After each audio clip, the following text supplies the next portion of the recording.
we as a society are running a scam and ripping off a huge percentage of our young people who are going to college with the clear expectation that they're going to get a higher quality job and being able to pay for college. But that's absolutely not the case. And if we don't address that, we could forgive this batch, but what about the next batch and the next batch and the next batch and the next batch? It's still not worth the money. And I think that's the great thing that has to be reckoned with.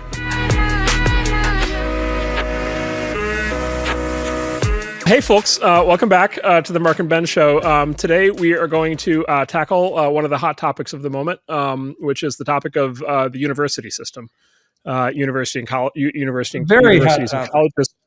Very hot topic. It's been in the news a lot lately. A couple things we wanted to say up front. So first of all, I think in general we're going to have a very kind of American perspective. So when we talk about the universities and colleges we're most familiar with are American. So assume we kind of have maybe a little bit of a parochial view just in terms of what country we're talking about. But look, the most important thing is kind of why we want to talk about this. And I guess what I would say is like universities, and I would say especially the really good ones, they matter tremendously. And they matter tremendously to the world, and to the country, and to everybody in the country. And they matter a lot to us. And I just want to say up front, they matter a lot to me. I'm where I am because I got a modern university education at the University of Illinois. They matter a lot, I know, to Ben, who can talk about his own experiences. And so they really matter. They're obviously in some state of sort of crisis right now.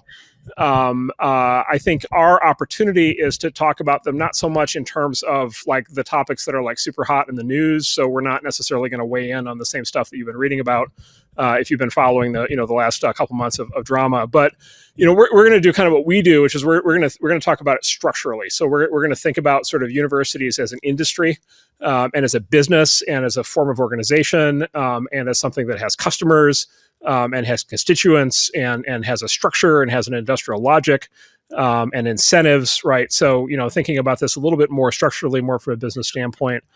And then the other thing is, there's two specific reasons we want to get into this today. So one is, both Ben and I have a lot of friends, and colleagues all across the country that are trying to basically make universities better. And some of these are people who are on boards, or are running, university presidents or endowment heads, or other people, alumni, professors, people who have been kind of scrubbing it hard to try to make universities better. And so we hope maybe sharing some of our perspective might help them. And then the other is, since we are venture capitalists, there is always the possibility, that higher education is an industry, and there's always the possibility of startups. And so one of the, interesting questions always is when an industry is going through, kind of structural transitions, and when sort of a lot of things are flying, there's always this question of should there be new competitors in the industry, or actually should the structure of the industry itself change?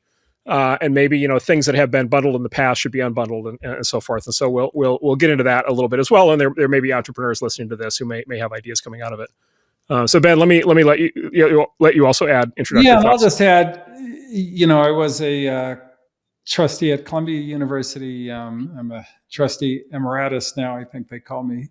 So I have a huge interest in kind of helping the system improve and kind of get over its current issues. The other thing I'd say about, American universities in particular is they are, to a large extent, the envy of the world, in that, when I travel the world, many countries, the government officials and the highest ranking people in the country send their children to American universities to study, even if they're going to come back and kind of, literally run the country at a future date. So, it's really been an amazing system and produced an awful lot of good. So, we're going to do a lot of dissecting, deconstructing, criticizing of it, but it's in that context. Yeah, and I think a great case study of that, Ben, is I think Xi Jinping's daughter goes to Harvard, I believe, Perfect. Which is one incredible case study. And then, of course, particularly when we talk about the top universities, right, which are, of course, the ones that draw most of the press coverage, but, they have what economists call an externality, which is, their graduates end up running a lot of the country. Yeah. Right. And so basically almost every Supreme Court justice, either, went to one of a very small number of super elite, law schools, usually Harvard or Yale. CEO. If you look at the CEOs, the Fortune 500, if you look at top politicians, presidents, I think Harvard alone is responsible for 8 presidents.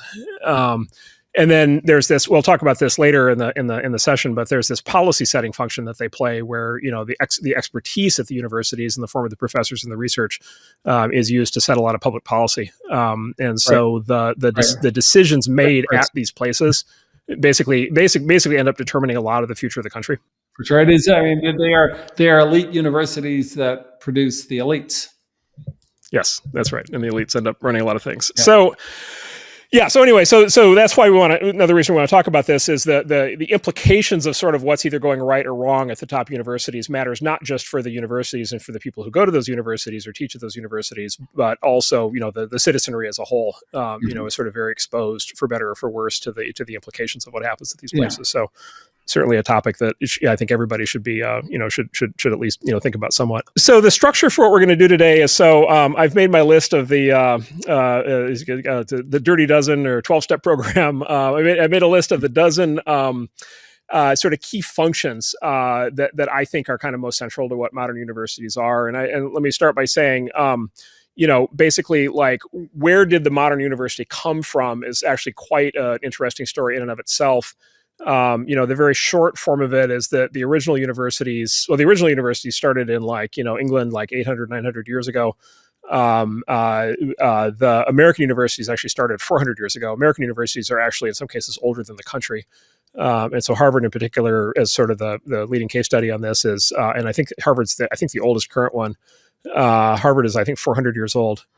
And then basically what happened is these institutions have been evolving for hundreds of years. And so what they basically are today is they're sort of a bundle of functions and products and services and staffing and economics that's sort of been evolved over the course of literally hundreds of years, right? And I'll just give you a sense of the evolutionary steps quickly. Just take Harvard as a case study. Harvard started as a religious institution, started out basically training, religious training for Protestant Puritan religious leaders in the U.S. And that was the knowledge at the time, right? The Bible was the best source of knowledge in the world. Yeah, if you read the original charter of Harvard, this is all right there on their Wikipedia page. It basically was chartered as actually an actual religious instruction, religious institution, religious training. They kind of went hand in hand with sort of the sort of creation of the, at the time, what became known later as sort of the WASP, sort of Anglo-American aristocracy, that sort of colonized New England and ran, basically ran the country, and basically conducted the Revolutionary War ultimately. And that was very kind of heavily Protestant Puritan, and Harvard was sort of a key node in the propagation of those values and of that culture and of that religion. So it ran that way for a long time. It then broadened. It and its peers then broadened out, and they basically, through the course of the last 150 years or so, they basically threaded in two foreign models, elements of two overseas models. So one was the sort of classical education model from the English universities, and so particularly Oxford and Cambridge, right? And so the idea of basically teaching, sort of a classical, politics, history, economics. Basically the philosophy, literature, kind of the key topics that, in England for a long time have been viewed as sort of the way that you train leaders. Like basically every leader in England, every prime minister basically essentially came through this particular program they have, I think, at Oxford called PPE, which I think it's like politics, philosophy, and I forget what, economics, I think, are the three. And so, the sort of classical education role of these places kind of came from the English model. And then more recently, starting about 120 years ago, the influence started showing up much more also of the German model. And the German model was for technical education, right? And so the German model was for basically training scientists and engineers. And so, most elite universities in the U.S. now, and large universities, they sort of famously have both a sort of liberal arts component to what they do, but they also have what we now call STEM, science, technology, education, or engineering, mathematics. And so the modern American university is sort of a hybrid of a religious institution, a classical education institution, or humanities education institution, and then a technical education institution. And at least like the place I went to University of Illinois, and like it was actually very interesting as there were actually two physical sides to the campus. Yep. There was the liberal arts side, and then there was a street that divided, and then there was the engineering campus on the other side. Now at Illinois, were the STEM buildings kind of much less nice than the liberal arts building? Because that was the case at Columbia. So at Illinois, the engineering buildings were much nicer. Oh, they were nicer. Okay, interesting. So it depends who gave the money. Yeah. Yeah, so this was actually a big deal. At least at Illinois, this is a very big deal because I can tell you the liberal arts people were very mad about this. The liberal arts buildings were just collapsing.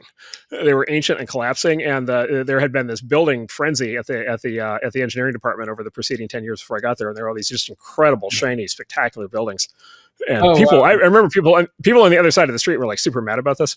Oh, that's really funny because when I was at Columbia, and Columbia's built a gorgeous new campus now, so it's a little different. But the old buildings were gorgeous. They were from Alexander Hamilton days, and the new building was just like the ugliest thing you could ever see, and that was the engineering building. Yeah, maybe that tells you that maybe that's a difference between a land grant, fundamentally technical university, the sort of tacked on liberal arts versus a liberal arts legendary institution that kind of maybe at some point tacked on technology, right? Exactly. Yeah, exactly. Yeah, that's right. And so these are good examples of kind of this hybrid that's emerged. And then of course, we'll talk about this some, but since the 1960s in particular, the universities have kind of taken on a sort of you might call sort of a more potent set of like kind of social, political, ideological roles. Which we'll talk about as we get into. So there's a modern take on this too. But anyway, the point of this is as a result of how these institutions evolved is that they're bundles, right? And so if you look at it as an industry, they're bundles. They do a lot of different things. And the bundle evolved. So the good news is the bundle evolved. And in general, in business, that's kind of a good way to kind of figure out what you should do is to like let evolution work on your side and figure out what works and what doesn't and add to the things that work and subtract the things that don't. But, the other thing that happens is, sometimes you just like inherit the bundle. And sometimes as a leader, you want to kind of relook at the bundle and whether this actually is the bundle that makes sense or whether things should be split out or whether things should be added. To the bundle. And so we're going to kind of talk about it in terms of the current bundle, and then we'll talk about the potential unbundling. Yeah, and I would say one of the very interesting things with regard to the bundle, and you can think of the bundle as like the cable bundle, where you get your ESPN and HBO and all the things in one, is that the bundle was, of course, created pre-internet. And, when you and I went to school, that was significant because there was this thing where you could only get knowledge, like the best books, the best information was all, you had to go to school to get it. In fact, if you wanted access to the internet, when we went to school, you had to go to university. It was the only place that had the internet. And so we're in a really different world than we were even, 35 years ago, which is, and so that puts tremendous pressure on the bundle. Yeah, that's right. Yeah, a great example is Illinois. You had a famously huge library, and I remember it was actually in the marketing material for both recruiting students and professors was the quality of the library, because if you went there, you could do certain kinds of research that were not possible if you didn't have access to the library. Yeah, which is very different world. But like the cable bundle, right? Like you could only get HBO if you had cable, so that made the bundle very different than if you can get the HBO app. Like those are not the same worlds. And I think the university is in that same situation, but people don't point it out as much. Yeah, that's right. So let's dive into the bundle, and I've identified my dozen, kind of things in the bundle, and then Ben, we can add things as we go. There are actually many things that we could easily think. We just thought of one, the library. I didn't even have in my list, yes. But there are many. I'm sure there are many more kind of elements of the bundle that I haven't even prioritized here, but. These are kind of the dozen that are top of mind for me. So, and actually, Ben, let me just run you through. I'll just give you the headlines on these real quick so people can have a roadmap to what we're about to talk about. Yeah. And then I'll just come back to the first one and we'll dive in. So, number one, credentialing agency. Credentialing students, graduates for employers. Number two, the actual courses themselves, the education. Number three, I call the research bureau. Right, which is the research component that most modern universities have. Right, most universities are also a hybrid of teaching and research. Yeah, huge charter is to create new knowledge, and often how the kind of technical part of the university distinguishes itself from industry. They kind of refer to industry as applying knowledge that was created at the university, although not always true, but it's the paradigm they love. Yeah, that's right. And professors, we'll talk about this, but professors get hired and get tenure in large part on the basis of their research, in contrast to their teaching. It's not uncommon to have professors. It will not surprise anybody who's been in a college environment that you have professors who maybe are better at research than teaching. Yep. And as the student, sometimes you wonder who got the good part of the deal. Fourth, what I call the policy think tank. And so this is the role of universities in sort of setting public policy, which we'll talk about. Number 5 is what I call the moral instructor. And this is the sort of legacy of the fact that these institutions actually the original one started as religious institutions. And so kind of, and today in most mission statements in most universities, they might not outright say that they're teaching religion or morality, but, they'll say things like that they're trying to inculcate values, right? Or they're trying to, basically foster citizenry. They'll use terms like that. And that's basically all code for moral instruction. Number 6 is what I call the social reformer role. And this is the role where they not only instruct morality, but they also try to implement it themselves directly. Mm-hmm. And this is where this very hot topic of DEI in particular comes in that we'll spend a little bit of time on. Number 7, what I call the immigration agency. And so this is the key role actually played by foreign students. Which is actually really critical and not talked about enough, because it turns out that foreign students at universities generally pay full freight, and so it's a big deal. International recruiting of students now is a very big deal and very core to the economic structures of these things. And there's another aspect that we'll get into when we talk about credentialing, which is they pay full freight and they don't always go to the actual university. The universities have set up these parallel universities. With different criteria, which is very interesting. Yeah, that's right. And this actually turns out to be very important to the economics of these places, because it's not clear that these places work without these kind of, let's just say associated programs we'll talk about. Number 8, sports league. And I'm not the sports guy, but Ben very much is. And so Ben will weigh in very heavily on that. And there's been a lot of controversy around college sports in recent years. Number 9, the hedge fund, which is to say the endowments, which have become a very big deal over the last 30 years in particular.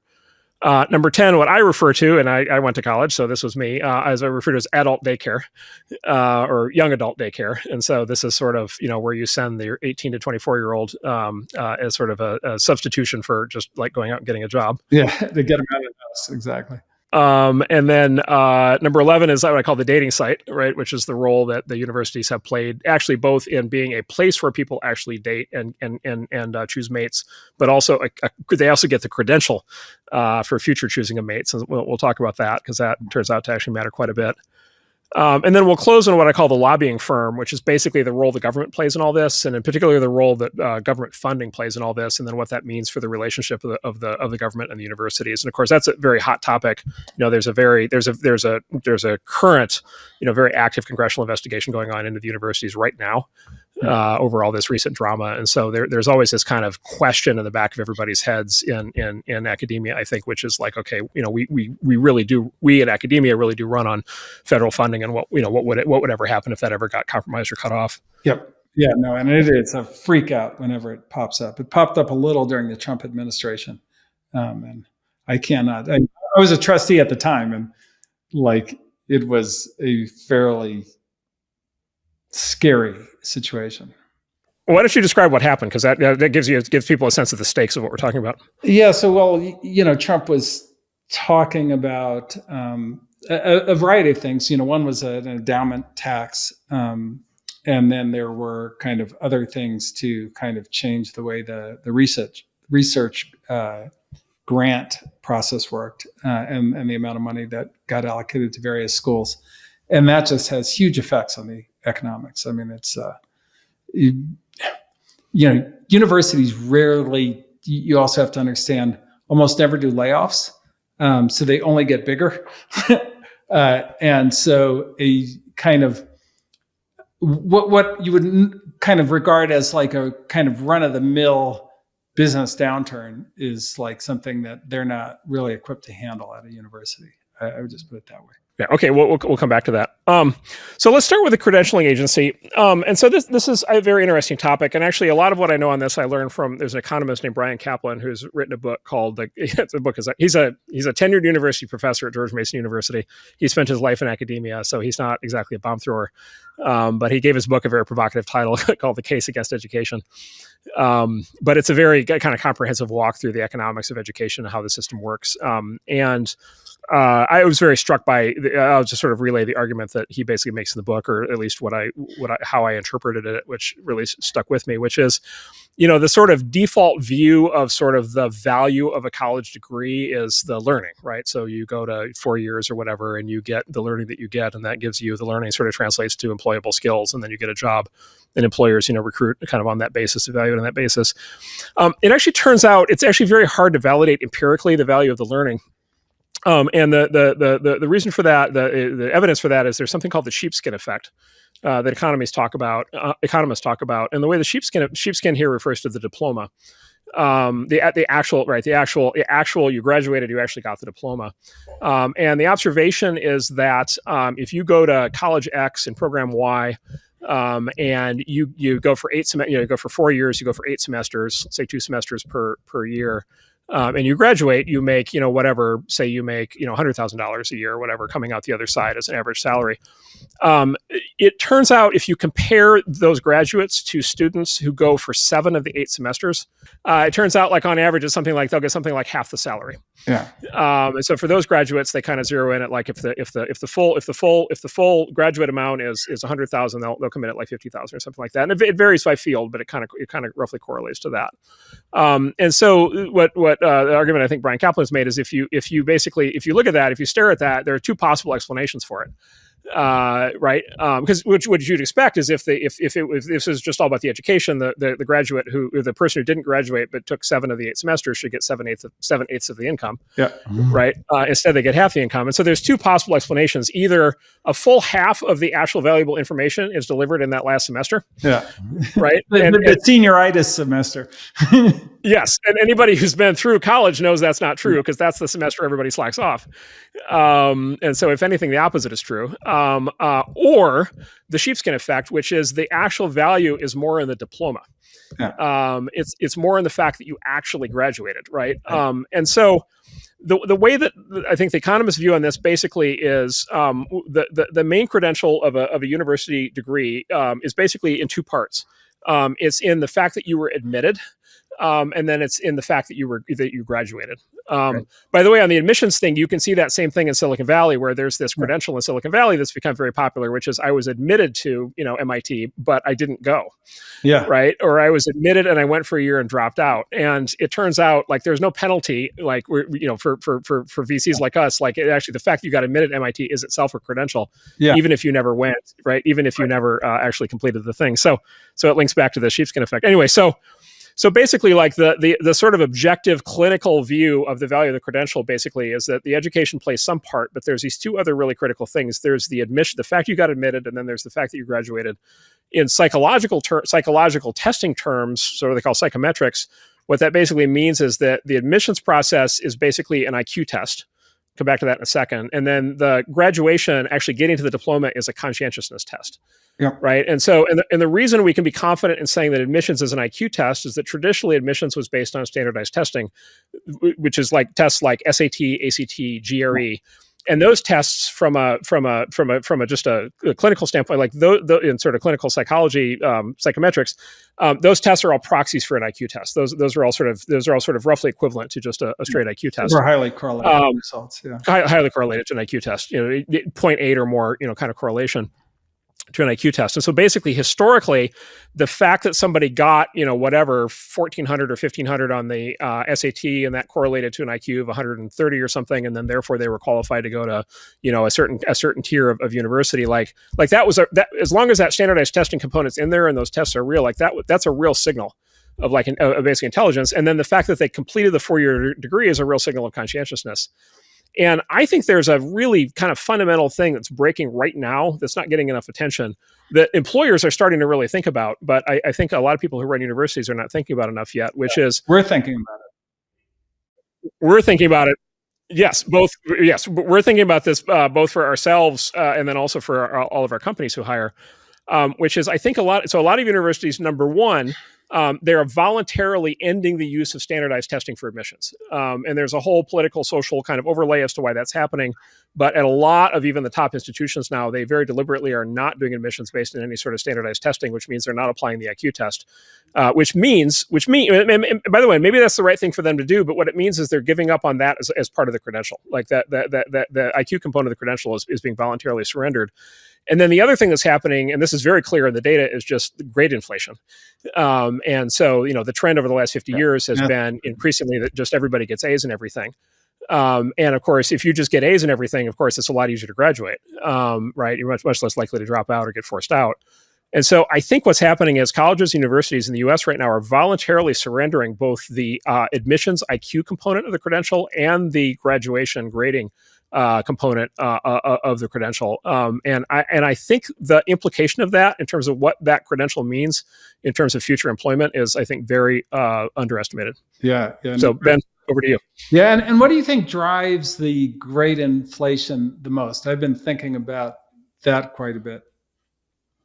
Do you have a view on that from what you saw at Columbia? Yeah, I mean, I think that, a lot of it has to do with incentives, right? So if you're an instructor, you get, the big new thing is they have these student evaluations of teachers and they get published in these books. And then, you get, if students don't like you're regarded as a crap professor or whatever. And the easiest way to get a high student evaluation is to give them an A. And so and the amount of stress and, just bullshit that you have to deal with if you give somebody a D, because they're going to come to you and complain and harass you and so forth, why do it? You don't have to. So just give everybody an A, you get a high evaluation. So the incentive, there is no incentive for an instructor to give a hard grade. And then there is a kind of, once one professor starts kind of taking that easy incentive, then everybody kind of does it. And, we see this in companies where, you have a soft manager promotes a bum employee, then every other employee goes, well, that bum got to be a vice president. Why not me? And then, that takes off. So I think it's kind of like a natural organizational evolution if you don't have some very strict standard on grading. And so I think it just naturally went there, but I'm not sure. Well, I'll give you two other, I think that's right. And the role of I think it's ratemyprofessors.com, I think is pretty central now. But I'll give you two other incentives, I would suspect. One is development, future donations, right? Which is the other constituency here is the parents. Yeah.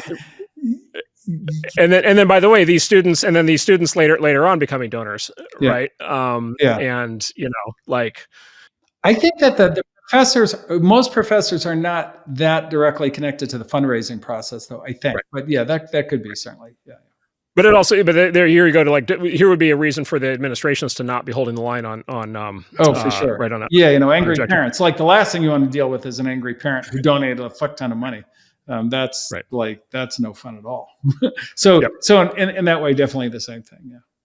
Yeah, and then the third is, look, the other version of this, I've heard this from professors is look, if you for bad grades, you can be hauled in front of administrative proceedings, you can get in trouble, right? Because you can open the door to fairness, right? Equity, classroom conduct.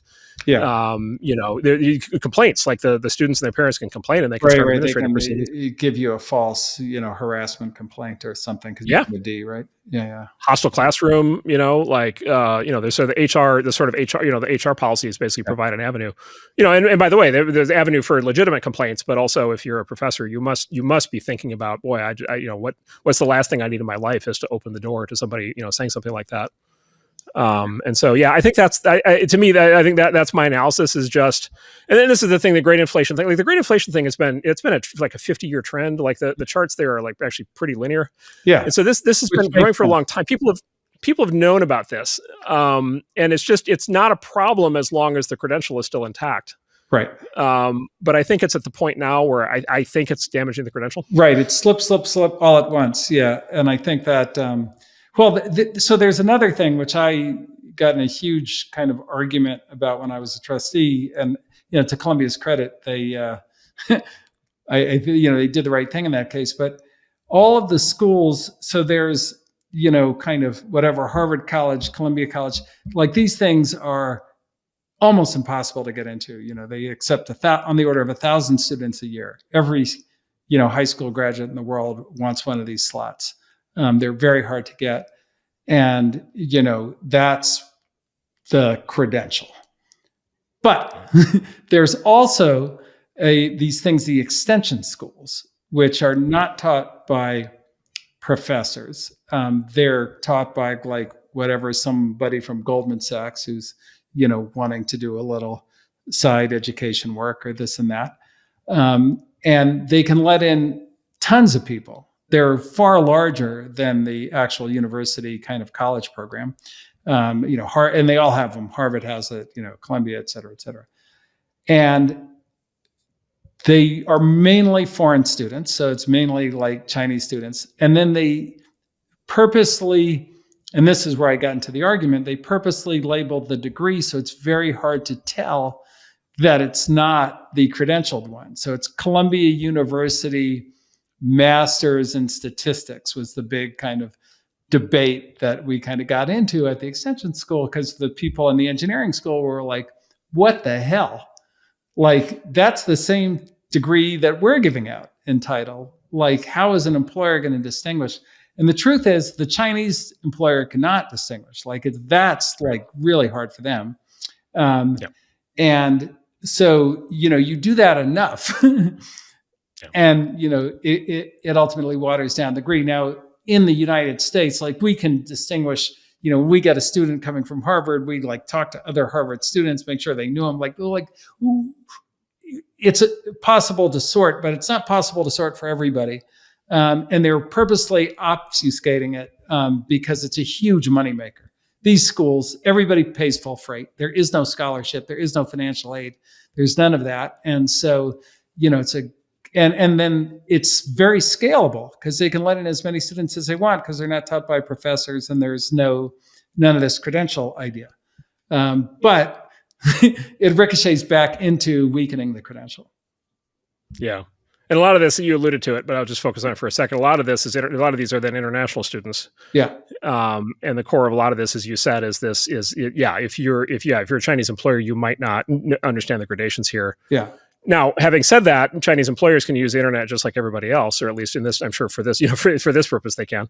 Yeah. And so that's the kind of information asymmetry that the internet historically has been very good at demolishing. Yep. Yeah. And I think that is, which kind of is going to be thematic in this discussion, which is a lot of the things that the university kind of could rely on get undermined by the internet. And, that which is causing things to come to a head, I think, maybe not right now, but certainly soon. Yeah, coming. And then Ben, on the overall credentialing point. What's your view? We deal with both a lot of tech companies and also a lot of non-tech, a lot of big non-tech companies also. Where are CEOs and hiring managers in corporations on this topic of like the value of the university credential now versus 10 years ago, and then where's it going? It hasn't changed materially yet, in my view. But for the first time in my career, people are really discussing it. And you hear CEOs going, wow, the kids coming out of college this year are not what I'm used to. They're not, and I'm getting kids from weird places, not Harvard, not MIT. Like it used to be in Silicon Valley. I think Facebook, you're on the board of Meta. They used to only hire people from Stanford and MIT, or I think, or Harvard, Stanford, MIT. Like they had like strict rules on them. Yeah. Nobody has that rule anymore. Like that rule's gone. Yeah. Like I don't know any company that you have to be Stanford, Harvard, or MIT to like be an engineer there. And more and more people are not finished school, coming straight out of high school. So I would say the aperture, which is really great, by the way, has opened. But the other thing is that I am hearing a lot just anecdotally is Stanford students aren't what they were. Like I got an engineer from Stanford, but they're not. they're not ready. They're not ready to go in the way they were before. And so I think that there's definitely a credential degrading that's already occurring with this first time, though, with this class that just came out. So Wow. It's pretty nascent, and I don't think it's really changed hiring practices much, other than people are casting a wider net, but they're not still like a Stanford degree is very powerful, very powerful. Right. But you could kind of see it's like a glimpse of the future for the first time. Like I've never heard that before. I mean, and if we project forward, if current trends continue, what do you think will be the take among sort of leading edge employers in 5 years? Well, I think if you take out the SAT, that's a pretty big change. And so it's a little unpredictable because, okay, what are they admitting people based on? Do you have to have high scores on the AP exams? Do you have to have a very rigorous curriculum? I know at Columbia, it really mattered the quality of the high school that you went to, even when, they had SATs. So the question is that whatever rubric of criteria that they're using to replace the SAT as good at identifying very gifted students, or is it not? Is it worse? And I think we don't know that yet. Yeah, but would you predict in 5 years that employers are still just basically deferring to the degree, the question of a recruit's IQ and conscientiousness, or they feel like they're going to have to validate that otherwise? I kind of think they're going to have to validate it. I mean, just because it's different. And on kind of entry-level jobs, you can do some fairly rigorous testing, particularly, for an engineer or something like that in the interview process. But, look, Stanford, you had just a huge benefit of the doubt. I mean, look, I think Meta at one point took any engineer from Stanford. You know what I mean? Because they were hiring. It was that good of a signal. Yeah, it was an amazing signal. So I don't think they'll do that anymore. I think Google, just to close on this topic, I think Google now formally does not take college degrees into account, or at least they've said they're neutral or ambivalent or don't care. They'll equally rank people without degrees. They do their own testing, and they go on those tests. Yeah. So I think that's going to become much more of the norm, where companies do their own testing, and it won't be. It's not legal, at least for sure not in California, to do a general IQ test for a specific job, but you can do pretty rigorous job-specific tests that certainly kind of include something that's going to ability to process information quickly, et cetera, et cetera. Okay. Well, I'm sure this will come back up again. So we'll move to number 2. So the actual education, the courses themselves. So here I would just say, one lens on this is actually again, part of the bundle here. There's actually a bundle of 4 different kinds of sort of education and coursework. At least 4, but I would say there's 4 big ones. So there's the sort of classic humanities, or liberal arts, which, as I said, is sort of derived from the English model. There's what we now call STEM, science, technology, engineering, math, which is, as we said, originally derived from the German model. And that's, physics and everything from physics to engineering and so forth. Then there's social sciences, which is a bit more of an American innovation, which was social sciences are like a hybrid of humanities and STEM. And so these are fields like psychology, sociology, economics, public health, education, that were kind of developed as quote unquote sciences. Yeah. Anything that has science in its name isn't science is the joke, right? There's no physics science or chemistry science. It's only political science. Yes. Yeah. So the classic tension is the political scientists absolutely insist that they're scientists just like the physicists. Yeah. And the physicists insist, no, absolutely you're not. No, you're not. Because it's not science, right? It's not like I have a hypothesis that's testable. And right. I can run an experiment and find out if my predictions come true. So if it's not that, it's not science, but whatever. capital S science. And there's a whole digression we could go on about where this all came from. But yeah, it's sort of they're in the middle somewhere. And then there's what I would call the trade school, which is basically law, medicine, business, and performing arts, which is basically like, if you go to one of these places specifically for a law degree, like that's a very specific, obviously, set of courses and credential, or for, to become a concert pianist or something like that, or a doctor. And so there is this kind of bundle, even within the bundle, overall bundle, there's this bundle within the educational courses component of it, which is these are actually four quite different kinds of curricula. Yeah. And then that basically takes us to sort of the problem here. So one problem here is the sheepskin effect we already talked about, which is basically, at least a very strong suggestion that at least for some degrees and some institutions, the education is not as important as people might think, or let's just say the market of employers certainly doesn't think it is, because you just look at the compensation data and it shows that.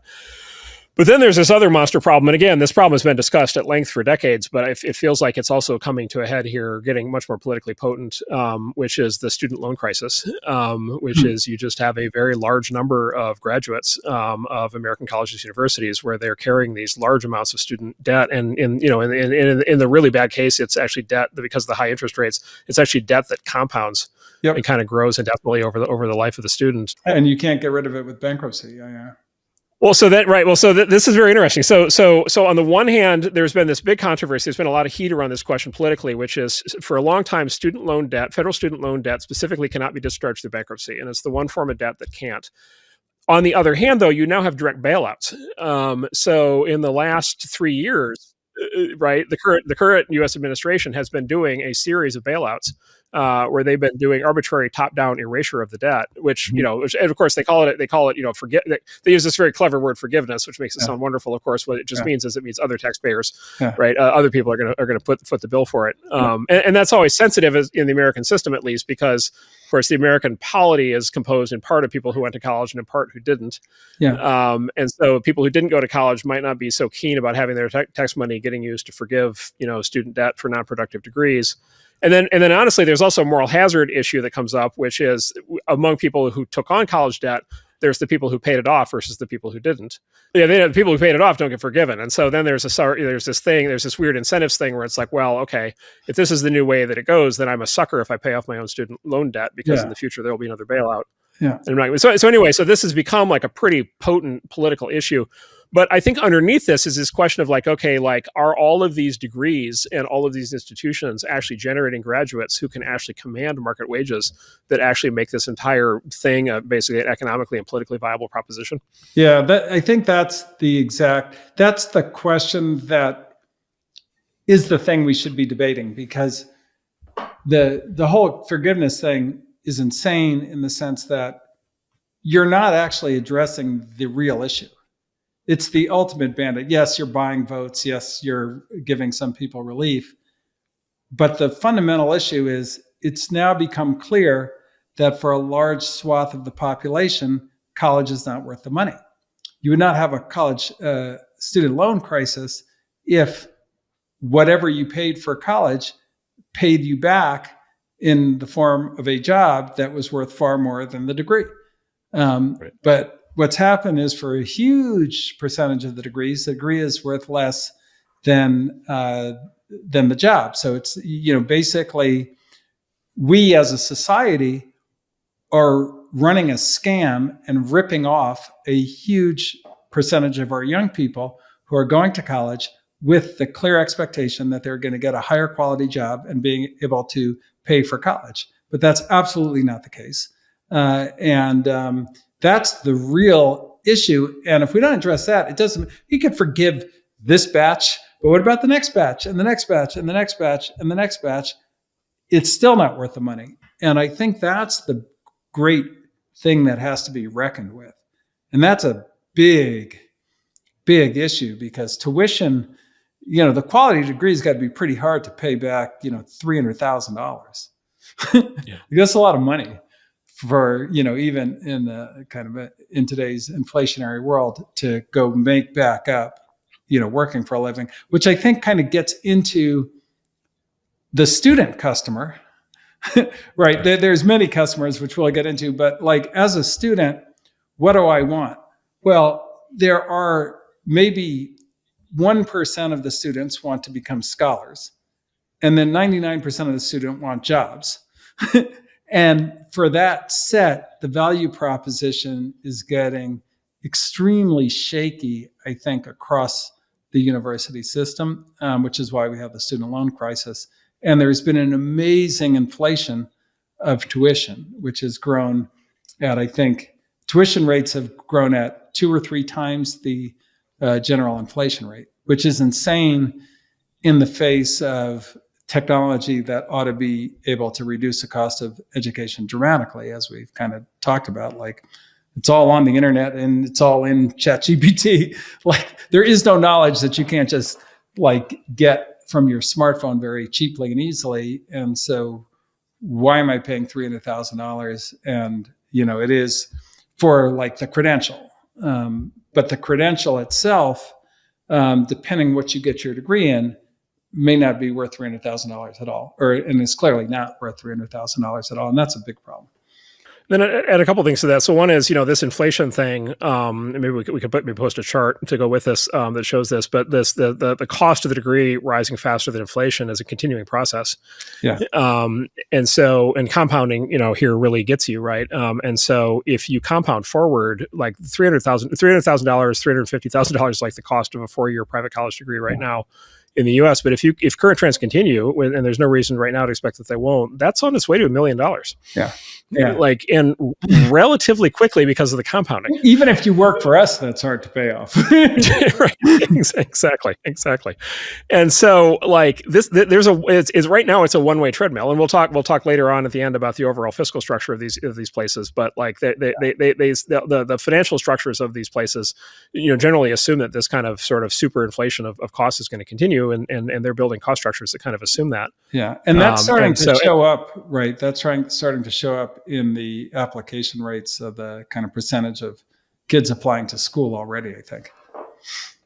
So then this also goes to this thing, and I've been guilty of this already. It's just so easy to do, which is it's so easy to talk about whether kids should go to college or not, and then whether kids should get a degree or not. But of course, underneath both of those is like which college, and then which degree, right? Yeah. And if you dig into each of those, if you dig into which college, of course, there's a tiering in the college system where there's 4, 5, 6 different tiers of institutional quality and quality of the credential, and then corresponding income, job offers coming out the other side, and then degrees, as I was kind of walking through. A computer science degree and an English degree, and like they just the English degree may be as like spiritually valuable as the computer science degree, but it just doesn't carry the same economic kind of opportunity out the other side, and and those are two very different financial propositions as a consequence. Well, and they cost the exact same amount. They which is part of the weird thing, and it also gets into again, to the customer question, one of the very interesting things for me in being involved in universities, both at Columbia and at UCLA, is that the way that the slots get allocated. So the demand for computer science degrees is extremely high compared to the, demand for, you name it, anything that ends in studies degrees. But that's not how the resources at a university get allocated necessarily. They get allocated based on this, and it's sort of a function of the way they're run, but there's the student demand thing, but, a lot of it is fundraising. Can you get an alumni to, give you grant you a professorship or whatever? And then can you politic your way into more resources within the university system? Which is, at that level, extremely political and who gets what. And so you end up with generally a shortage of engineering slots and a plethora of other slots. So now you want to go to Harvard, but you can't, or you want to go to particularly like UC Berkeley or UCLA, the public schools. You want a computer science degree. You can't get into computer science, but you can get into Berkeley. But you got to pay the same amount. And this is where it gets really wacky. Yeah, so I think there's pressure building, and we could spend a lot longer on this topic, but I think there's pressure building to kind of disaggregate the question of college into like what tier of college, and then I think there's going to be growing pressure to disaggregate. Okay, what exact kind of degree And there's really a matrix. There's really a two-dimensional matrix there, and the economics of both the student view on this as well as the institutional view on this actually vary a lot depending on where you land in that two-dimensional matrix. And that's not generally how this stuff is discussed or analyzed. It really gets to, you've got a huge bundle that you provide to a huge, very diverse, weird set of customers. Not diverse racially, but you have to satisfy students, donors, faculty, sports fans, everybody. Right. So it's a pretty hard product to build. Yeah, and then some state systems have started to carve back on some of the degree. They're starting to cancel some of the degree programs that they think don't pay off economically, and that's been in those states. I know that's been controversial because, of course, that's going to tend to hit humanities, liberal arts the hardest. And then that becomes very controversial, which is, are these institutions walking away from kind of their core education mission if they're only focused on the economics? And so I think there's a lot of potential future pressure here. Yeah, it gets to kind of a little bit, what is the purpose of the university, right? So through the lens of the student, they really want a job. And if they're going to fork over that kind of money, they really need to get a job. Whereas like if the university was free, then it would be a different story. And then what is its function in society, and to build the right morals, to well-rounded people, all these kinds of things come up. And, there's been a lot of criticism of us in our world that we're not well-rounded enough in this kind of thing, right? Like that's been a pretty steady criticism from the press, that if we had majored in humanities, then we would have designed social networks in particular to be better. Not sure about that, but that's a criticism anyhow. Yes, exactly. I will not take the bait. Okay, number three, research bureau. So, and this is sort of the research. This is sort of the research that's done. And again, here there's sort of a tiering, or there's a set of different things. But this is the sort of university level research that happens for sure in the hard sciences, but like physics and chemistry and math, and then also computer science, and then also in the social sciences. And the social sciences, whether the physicists would agree with it or not, the social scientists think that they're doing the same kind of research. And then even in the humanities, that same research approach. The humanities professors, grad students write papers and, publish in journals and get evaluated in a very similar way. So that same kind of, at least the workflow and form of the product is basically the same. This concept of the research university, like I said, is somewhat derived from the German model, but particularly the American research university is heavily based on the thinking of a guy named Vannevar Bush, who was famously FDR. He was actually a character in Oppenheimer. Matthew Modine, I think, played him.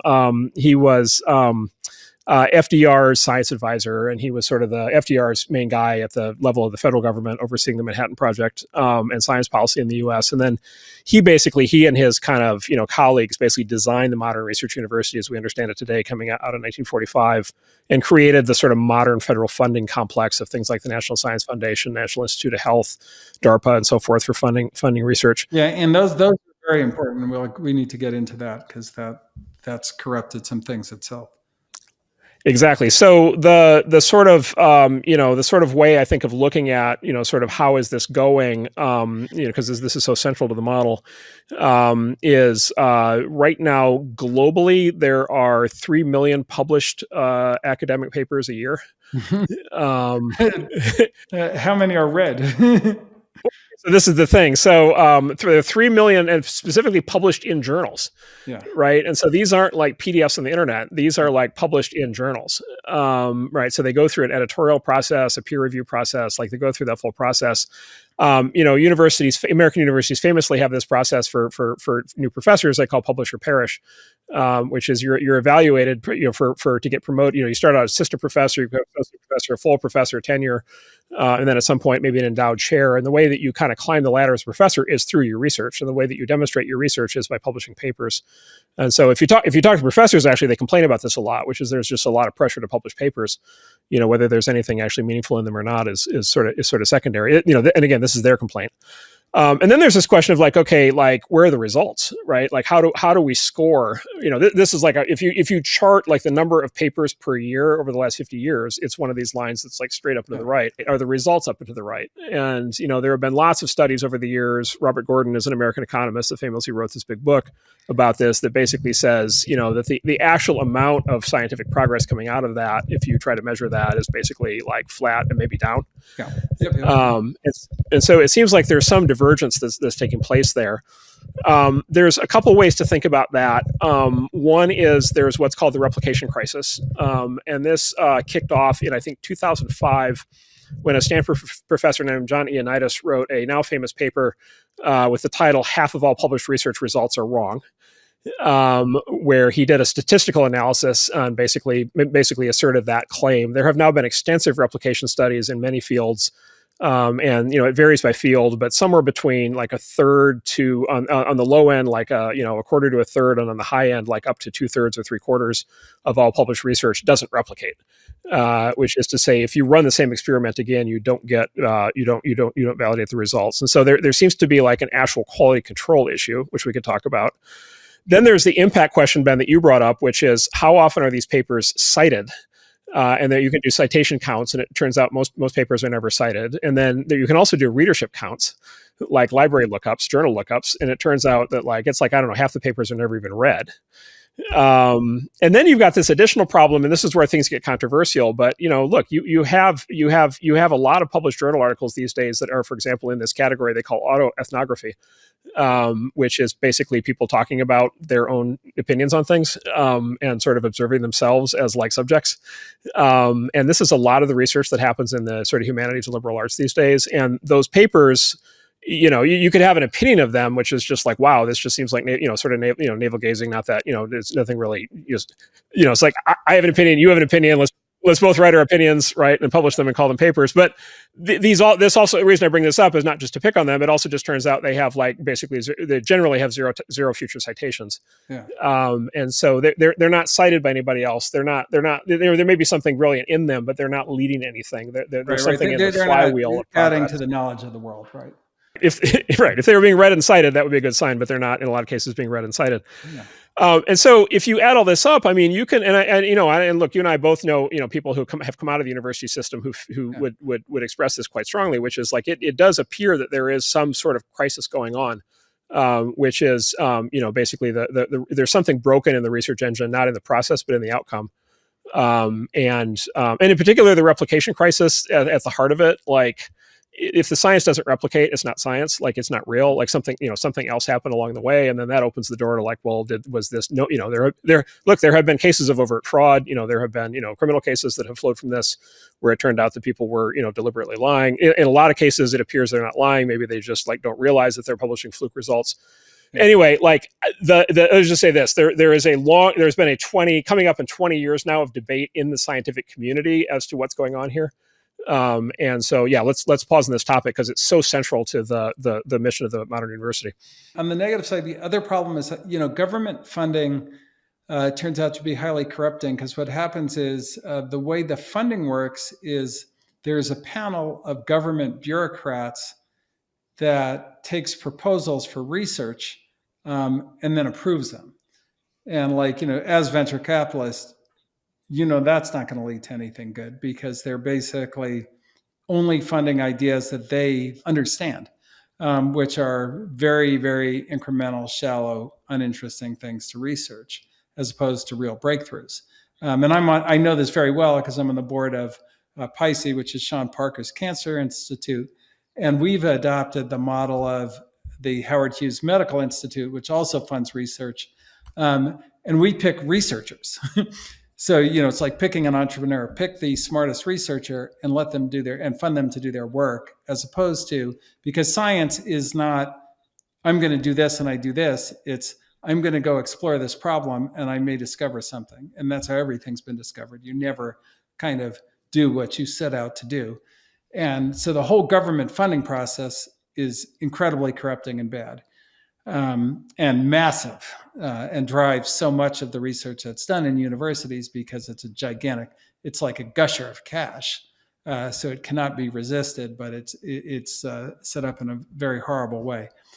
So that's a problem. I will say, like we should state that we have funded many things that have emerged from universities, including, we've funded, a company doing CRISPR from the kind of inventor of CRISPR. We've funded, Databricks out of Berkeley, which was research done, on computer science and scalable systems in their in their AMP lab. We funded AnyScale, which is out of the Basis Lab. We funded Martine out of the Stanford, out of Nick McEwen's lab.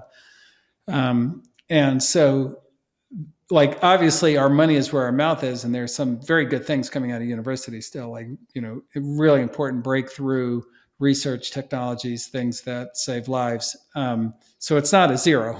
I just want to make sure that we're clear on that. I think that it's massively inefficient. A lot of the research is completely useless. A lot of the fields that are being researched are completely useless. But I do think, on this one, there are so many genius scientists in universities that we have to be kind of careful to, as a society, shift the money to funding the people who really need whose research we really need, and away from this just wasteland of ridiculousness. Good. Okay, let's tie that off for the moment, and then let's go to number 4. So number 4, policy think tank. So this is a very interesting thing that happened. This started about 100 years ago.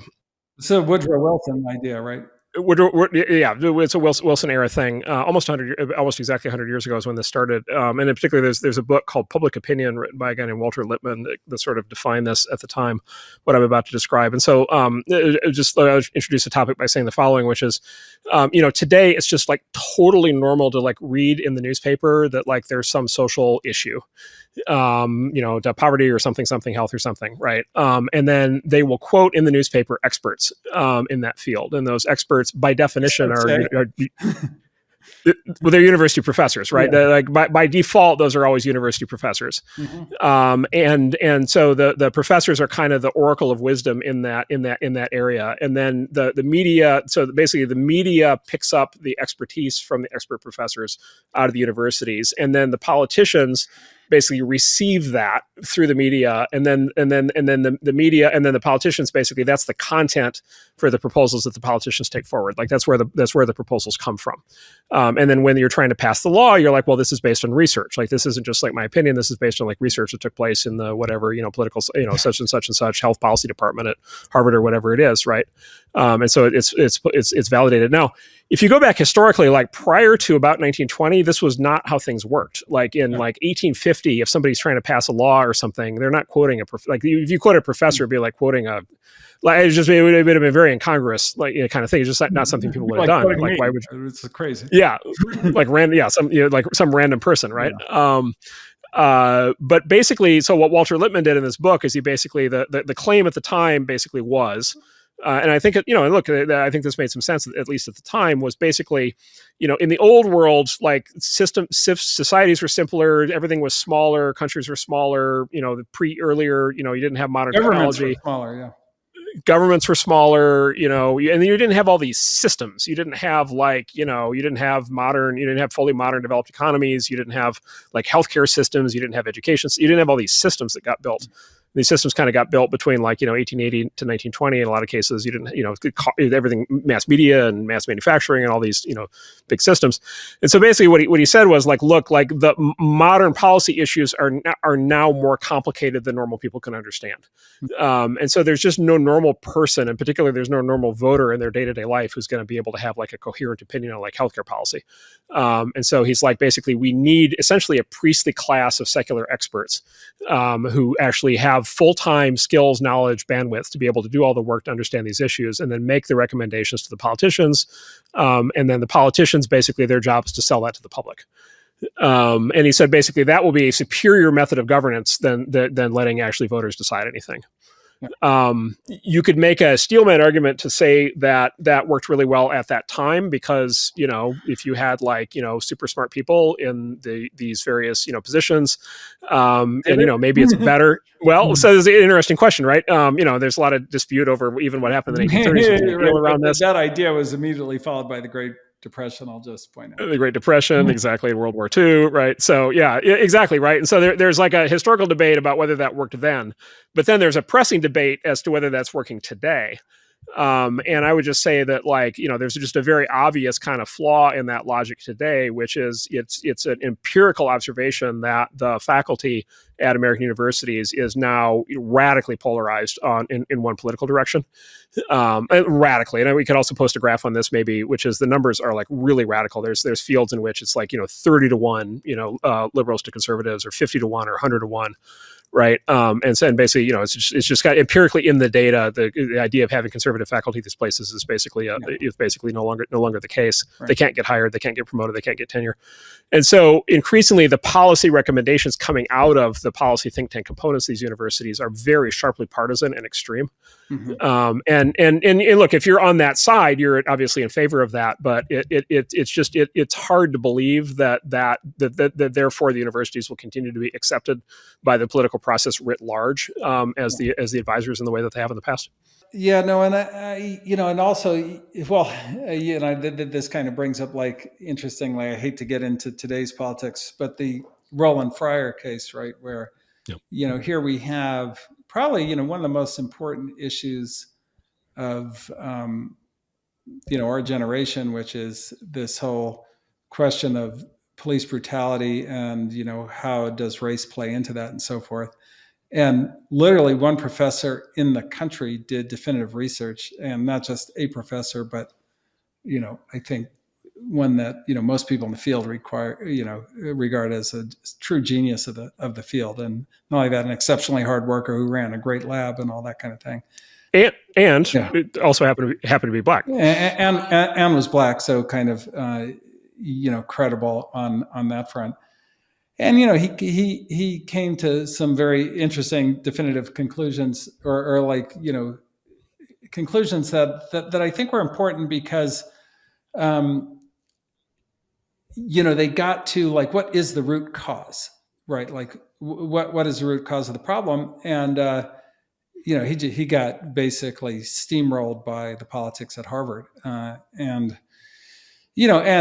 by the way, then what happened subsequently is his recommendation or his kind of ideas were not taken by society. What was taken were people who did far worse or no research, but were experts. And kind of the result was the defund the police movement and the subsequent radical increase in murders of black people over the last 2 years, which is probably the greatest domestic tragedy that we've had, and that's what the system put out. So I think, to your point, the truth can't come out, or the truth is somewhat illegal in the current university policy system.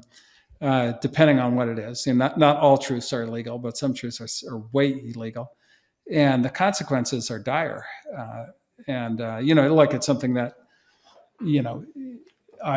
is very personal to me, but, I think this, it's not, this just happens to be one of the more visible kind of times the system failed, but I'm quite sure it fails in other cases that are just as important. Yeah, and I'll talk about this at the end. But if you look at trust ratings, Gallup does trust survey of American voting population view of universities, and the numbers are I'll talk about this at the end. The numbers are in collapse, but in particular, the numbers are in collapse among people on the right. And again, if you're on the left, you're okay, that's fine, it doesn't matter, but. It turns out people on the right also vote. They're also a big part of the tax base. And if the system loses credibility among half the population, half the voter base, it's hard to see how there will be continued political support for the level of funding that currently exists. Yeah. No, I think, yep. So definitely a big problem. But I would just say again, there's obviously great research going on in universities, and so which is a huge asset to the country, and ought to inform, the great research ought to inform policy. And so we do have to be careful with the baby in the bathwater on this one, because there's not really another there's not another set of institutions that does this kind of work. So, and then I'm going to bundle the next two together. So moral instruction, and then I'm just going to go straight to social reformer. So I would say moral instruction is, like I said, there's this historical role that a lot of American universities started actually as religious kind of moral institutions. They're not formally religious institutions today, but they maintain sort of a moral instruction role. And then they're what I call the social reformer, and social reformer is sort of the implementation of the moral instruction. So they take a step back past simply having an opinion about the ordering of society. They're actually taking actions to try to change the ordering of society. And in particular, this, of course, the hot topic here is DEI, and of course, DEI is a very hot political topic right now for two reasons. One is the massive controversy over the Supreme Court case on admissions and the use of diversity or adversity, kind of scores and DEI programs generally, and legal challenges on those. And there's going to be more cases like that coming up. And then the other is this current, kind of crisis, obviously, about, kind of the more recent events. But I am going to, Ben knows far more about this stuff than I do. So Ben, why don't we, let's talk about what you think is most important here.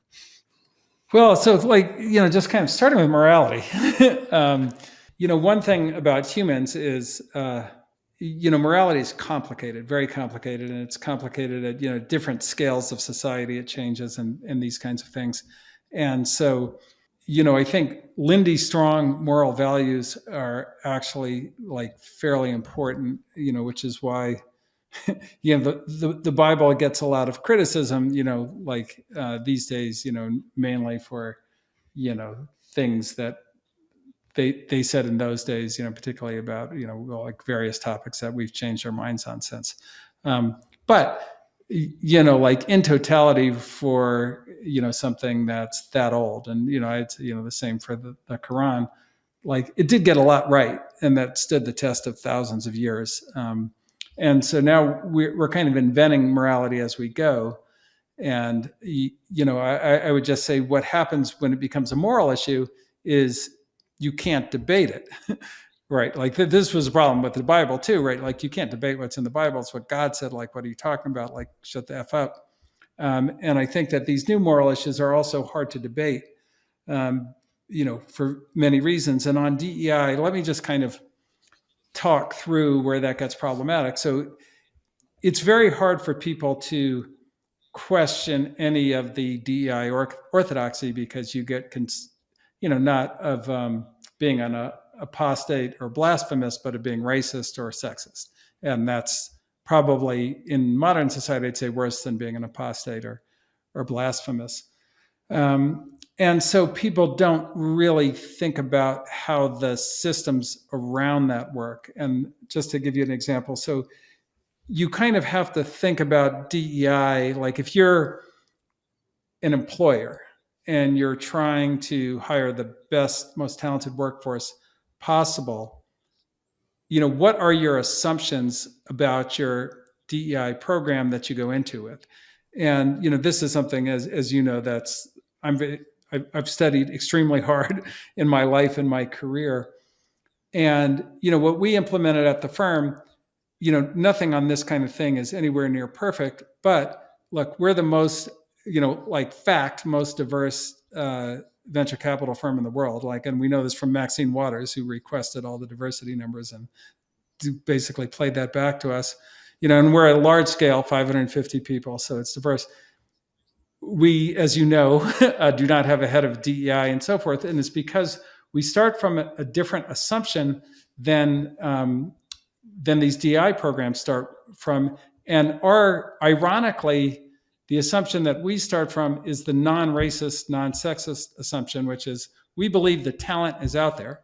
And if you believe there is talent in the world that is in kind of different categories, then the approach you take to the system is basically threefold. One is you have to have the right criteria for the various jobs, which means that I think Kara Swisher had this thing, the meritocracy. Well, you and I don't hire ourselves for every job because one, like, we're not that great at networking. And like we have a firm that like its whole business is networking, and we hire people for that. And that's a very different criteria than like something that we would just like replicate ourselves on. Secondly, from a recruiting standpoint, you need to go far and wide and find the best talent. Like if you look in the exact same place, if you hire everybody, you're going to get the same kind of people. So you have to kind of expand the scope of like where you're going to go find the talent. And then the third thing that you have to do is you have to create a work environment where, and this is where the universities go horribly wrong. That's great for people to work who are from different backgrounds. Like that's kind of how you would design the system. And that's sort of how we've designed our system. And, when we think about the diversity in Andreessen Horowitz, we never think of it in terms of, oh, this person is as good as the white man who would do the job, right? We think of, there's no white man that could do that job, like that could have built the cultural leadership fund. Like that's not even possible. And so it's a very different lens, but it starts from a belief that talent that I need is out there and in like different populations. If you, on the other hand, took the assumption that the talent is not there, you'd do exactly what the universities do.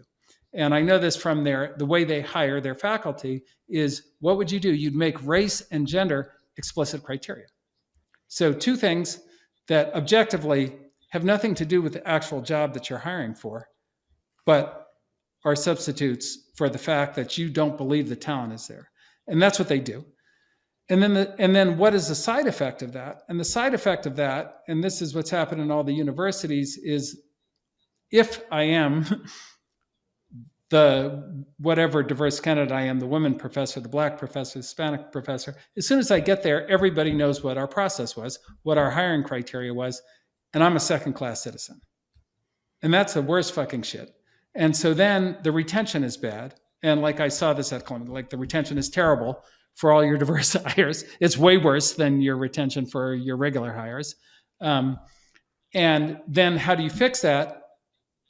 More racism. So then you go, well, like we need to make it, we need to start not bringing in anybody who's not of this criteria and that kind of thing. And then you're just in this weird degenerate state based on a morality that you weren't allowed to discuss. And so because, like luckily, because I run the firm, I discuss it with you, we can get around that and we can do things. But like they're all starting from like a racist, sexist set of assumptions that like the only way to bring in diverse people is to make race and gender criteria, which by the way isn't true. And it's objectively not true because we're 550 people, more than half are women. You and I are the founders. We're like white men. Jewish does not count as not white. But like we just had the right criteria. We were very, very careful on our criteria for the job. We had many things in the criteria that we don't have. We have a whole process for generating criteria that basically aims to make sure that we can find the best talent wherever it is. And then we go get that talent. And then because everybody in the firm is hired in any given position on the exact same criteria, we have no retention problems among like any of our, kind of various people we have here. And like, we're just all A16Zers. We're not like we don't have ERG groups. We don't need any of that. Like, that's not a thing. And so, and long way of saying, if you can't discuss it, you can't design the right program. And that, this is the whole problem with morality, right? Like if morality becomes religion, really, you just have to have faith in the doctrine. But this doctrine was invented by like a bunch of people who just made the shit up like 2 weeks ago, not people from 2000 years ago who have stood the test of time, right? And like that whole doctrine in the Bible lasted many years before they ever read it down. And so it had they only wrote down what they could remember that worked. And so like, that's why it worked. And like, we don't have that process now. And it's I think it's a huge problem. And I think that has to do with like every moral position in the university, which is, and it becomes very quickly indefensible, which is what's happening right now. Yeah. So, as everybody knows, so this is now a hot time. So, the sort of set of trends that you're discussing, have been building, growing for a long time. Like some of these programs were created as far back as the 1960s, and they've been kind of escalating and evolving, over the course of even longer than actually you and I have been alive in some cases. And then the last 10 years, they intensified, tremendously. And then just in the last like 3 months, all of a sudden there's this kind of moment where at least some people are kind of, throwing up a flag and saying, okay, it's time to like rethink this. Yeah. Like what's your, do you, especially based on your experience kind of being inside the tent at one of these places in the past, like what, do you have like a prognosis of the next couple of years of like, lip service and then more of the same, or like, is this the opportunity for rethinking? So to rethink it requires real leadership. Even in our firm, like it's important. Like I always keep explaining it because it's so important and it's so different. And look, we own the firm. Like nobody can fire me. Nobody can fire you. It's much harder. You come in as a president of a university. First of all, you can get a vote of no confidence from the faculty. You can get fired by the trustees. So there's a lot of ways you can lose your job. They're very fucking prestigious, cushy jobs. Nobody wants to lose them. And so the level of leadership and risk that you'd have to take to overturn, essentially the current university religion, I think is pretty risky. And people have seen people like Larry Summers famously got fired from Harvard for questioning the religion. Not even questioning the religion, right? He just made a statement that said, well, like if you look at the data, this is what it says. So that could be a possible explanation. I think it was something along those lines. And he got fired. And so I think it's pretty hard to change unless, public sentiment really, really swings on it. I don't know. Like I think it'd be very hard for Columbia to change on that front. It's a great university, but when I was there, I brought it up. I was like, look, can we start with, I remember the conversation at the Board of Trustees. I was like, can we start with the fact that we have a bad attrition problem among our Black faculty that we hire? Like, don't we think that's a problem? Like, before we figure out how to recruit the next one, shouldn't this be a good place to work for the fucking last one? Like, why don't we start there? And how do we get to that? And they shut me down, and I shouldn't say they, it's 24 people and so forth, but the leadership was like, shut the fuck up. Like you're so far outside the religion that like, we can't even hear a word you're saying. And, that was one of my kind of points of high frustration there, but like, it's really hard. It's a big system and everybody believes one thing and it's been drilled into them. Look, there's a lot of literature on it and so forth.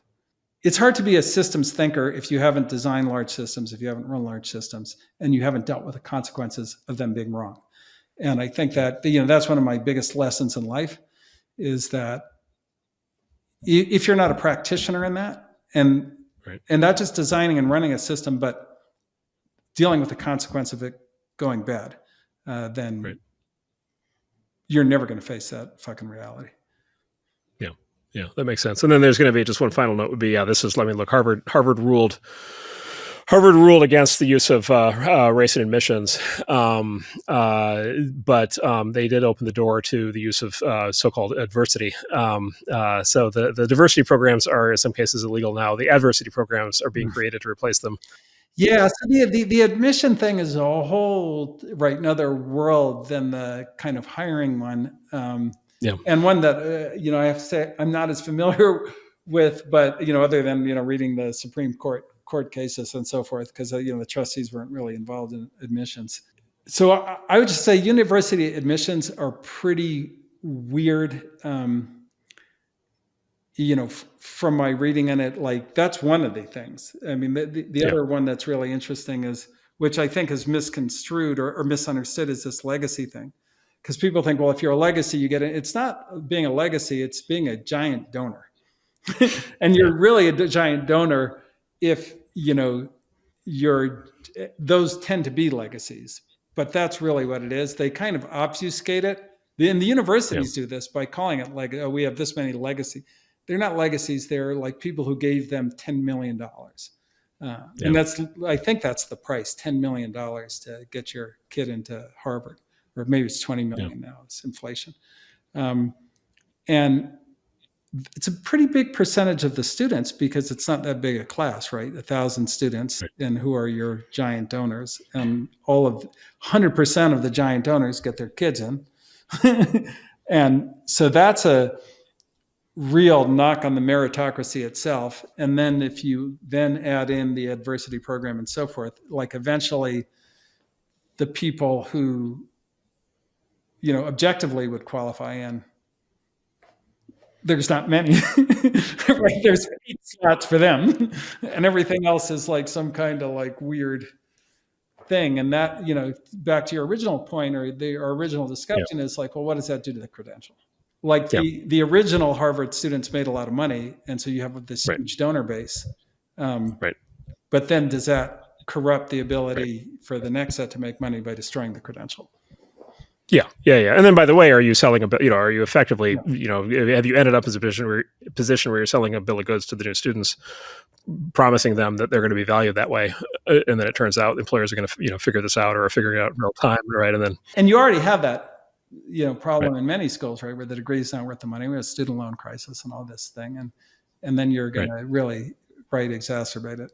Okay, good. I'm going to skip. I was going to try to pick up the pace here a little bit to close it out. I'm going to skip immigration agency because we talked about that. Sports league. Let's spend a moment on that, because that's sports has become such an integral part of how a lot of these places operate and part of the financial structure. Huge. And then I'm not a sports guy, but I've been following. There's it seems to be recurring, I don't know, I say both tension and scandals around compensation for student athletes and in the recruiting process. Yeah, well, it's changed too recently. So like historically, so it started out very innocently. Your university, you have sports, athletics, I think is a kind of great part of the well-rounded education. It's kind of, goes back traditionally all the way to the Greeks, I imagine. And then, it's a great experience to play college. Everybody, and it's amazing. Like if you look at the donors, by the way, this is another thing I know from being a trustee, a crazy percentage of the donors are people who played college athletics at the school. So it's like really the people who have the most school spirit are the athletes by far, like not even close. Right. And so, it's like a really kind of important component of the university historically. But what happened is, professional sports then emerged, kind of after college sports.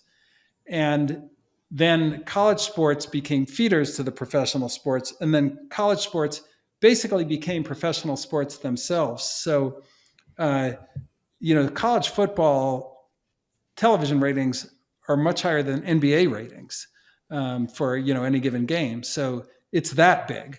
And then the coaches, right? It's not like, and they call it amateur athletics, whatever, but the coaches, like Jim Harbaugh, who just won the whatever national, he makes like $10 million a year. So like, that's not a university salary. That's like a professional football salary. That's as much as any professional coach makes. So then the athletes get paid nothing. Okay, but they're students, right? Well, they're not students because to play on, at Michigan or Alabama or any of these schools, practice is 40 hours a week. So when the hell are you studying? That's a great question. And you're practicing games and travel and the whole thing.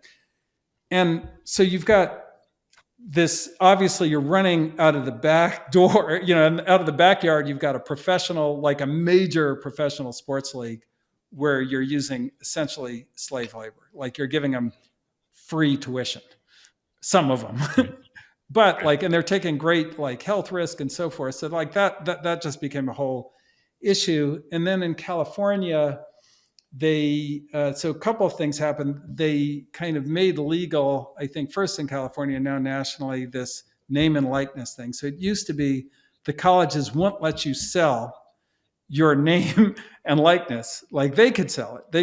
You couldn't sell your jersey. And so that changed. So some of the very, very top guys, the most famous college athletes, which is a tiny handful of the whole population, make a lot of money now, or like real money, like, good compensation. And then in college football, they have this thing called the portal, which you can sign up for, and you can just transfer schools, like trade yourself to another team, like whenever you want, or once a year or whatever. And so it's fully professional sports. Like there's no hiding it. You've got some guys getting paid, you've got transfer portal and so forth, but not everybody gets paid. A lot of them don't get paid. And it seems really unfair, right? Like, there are labor laws in the United States of America. And then there's also, you ought to be able to bid for salaries on athletes, because, anything else is pretty un-American, right? Like you can't restrict somebody from getting a job. It's clearly a job. It's not an education. And, not like there's little schools. I mean, Columbia football is not like that. It's more like high school football. But, for sure, University of Michigan, Alabama, Georgia, like these are professional programs. And so what do you do about that? Do you actually share the money with the student athletes who are your employees, or do you continue to run this essentially a scam, and, have them play great injury risk, put in a huge amount of time, make you a ton of television and, money, and keep going. So it's certainly coming to a head now. And it's fair to say that the revenue from these programs is substantial as a percentage of the operating budget. Yeah. Like it pays football. Football, basically, I think the economics are football pays for every other sport and then some. Yeah. At the big schools. So. Yeah. And so if like, for example, if I, not that this would happen per se, but just to illustrate it, if a law were passed that universities didn't have sports programs anymore, they would lose some significant percentage of their budget. Yeah. No, particularly at the big schools, and alumni donations. Like, so a big part of alumni donations is for sports, as you know. Your father-in-law was a huge booster, supporter of Stanford and the sports programs there. Right. Like, and sports, he's very attached to it. And by the way, really great example. He was a great college athlete at Stanford. Stanford gave him that scholarship. He always felt tremendous loyalty to the school. There's very few people who aren't athletes that feel that loyalty. So it's a tricky problem, because it's not just the economics from the football revenue. It's the economics from the donations that football generates, both from alumni who want that program to be good because they went there and they played for that team. I'm going to skip just got a couple more left. I'm going to skip the hedge fund. Spend a moment on adult daycare. So I just highlight a couple of things in the adult daycare theme. So maybe everybody knows this, but from where I grew up, it's just kind of very clear. There's two very different young adult experiences for people in the U.S. There's the go to college and be in a college campus environment between the ages of like 18 to 22, or even 18 to 24, and kind of be in this kind of not quite adult, it's like a supervised environment. Yeah. A lot of things taken care of for you. So there's the sort of, it's not the real world. And then there's just this totally different experience that, people in middle or, lower middle class or lower class have, that they just don't do that. And so you're 18 and you get a job, and like you get an apartment, and like it's, you're in like real life. And so there's this big, discrepancy. And of course the lucky kids are the fortunate ones, are the ones who are, go through the college part. Yeah. They just have a like completely different, and I tell you, much more pleasurable experience, for the course of that, than going to work. Than just going to work. Right. In part because of the jobs that you get, like because of the credential. If you don't go to college, the job isn't even as good, and so you have to start working sooner, and the job isn't as good, right? Yeah, you're doing something hard.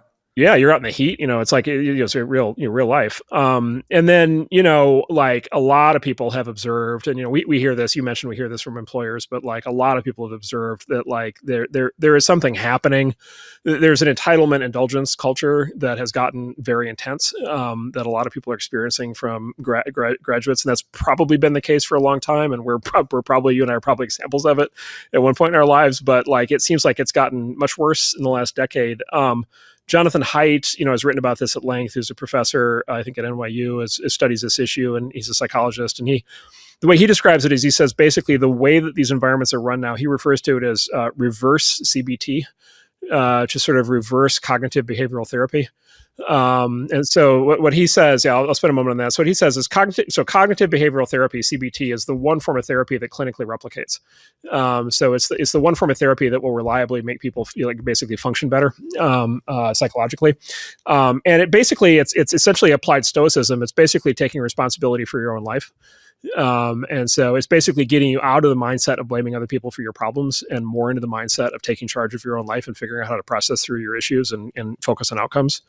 And so he says the culture at universities now, in a lot of cases, especially for undergrads, is what he calls reverse CBT, which is teaching you that basically you're a victim and you're oppressed. And if anything bad happens to you, it's because it's somebody else's fault, right? It's systemic oppression, right? Or it's bias. It's this or that, or it's you're in the wrong group. Microaggression. Right. Microaggressions or whatever. It's this entire cluster of basically things that have people, basically convinced that they basically don't have control, right? That basically life is out of their control. And then he points to this like rapid escalation in reported rates of like reported mental illness and reported, basically like need for therapy, mental illness, mental health services. And so he basically says something is going very wrong. And then you also have these recurring scandals happening on campus with, what you might call the do-it-yourself on-campus justice system, right? Which is, if you don't go to college and you're 19 and you get accused of sexual assault, like you're dealing with the police. If you're 19 on campus and you get accused of sexual assault, you're dealing with basically campus HR. Yeah. And the university is actually required to adjudicate rape. Yes, correct. So basically, Title IX, Department of Education requires universities to adjudicate rape cases on campus and other forms of potential alleged offenses like that. But no university has its own court system. Yeah, we like fucking try and make it up as we go. Yeah, it's not good. So there's not even a formal. So therefore, there's no guaranteed due process. There's no objective standard of evidence. There's no lawyers. There's no defense. Yeah. You don't have a right to an attorney. Yeah. And so there have been kind of recurring scandals in lots of different directions on this. And so there's this hothouse kind of psychological legal HR environment that's been created that, again, just according to objective metrics of things like reports of mental distress, seems like it's going very badly sideways. So let me pause there and see what you think. I definitely agree with that. I mean, I think that, and look, the other thing that you have to throw in there is like, you've got students, no parents, and a lot of alcohol and drugs in college. I mean, and so we know from the work environment, like that if you want sexual harassment, like serve a lot of alcohol at company events, right? Like that's the way you get it. And so it's that, you create an environment with like drinking and drugs, where you actually do have, like, no matter how whatever good the kids are, you just end up with incidents. And then those incidents are adjudicated in some kind of weird kangaroo court. And then, and all that implies, and then the savvy students can obviously manipulate that system if they, wanted to. And. So yeah, like that part, although, again, like it's really tricky because this is, in any, I think, college, it's a tiny like percentage of the population that gets involved in that. But everybody knows about it. So it has an effect. Yeah. Well, and again, just the reason I bring it up, it just goes back to the, once again, goes back to the credentialing, right? Which is just like, what are you getting? What kind of person, what kind of human being are you getting on the other side of this, who's been through a system that sort of, inculcates a set of values that result in very high levels of emotional distress? What does that mean for employment, workplace culture?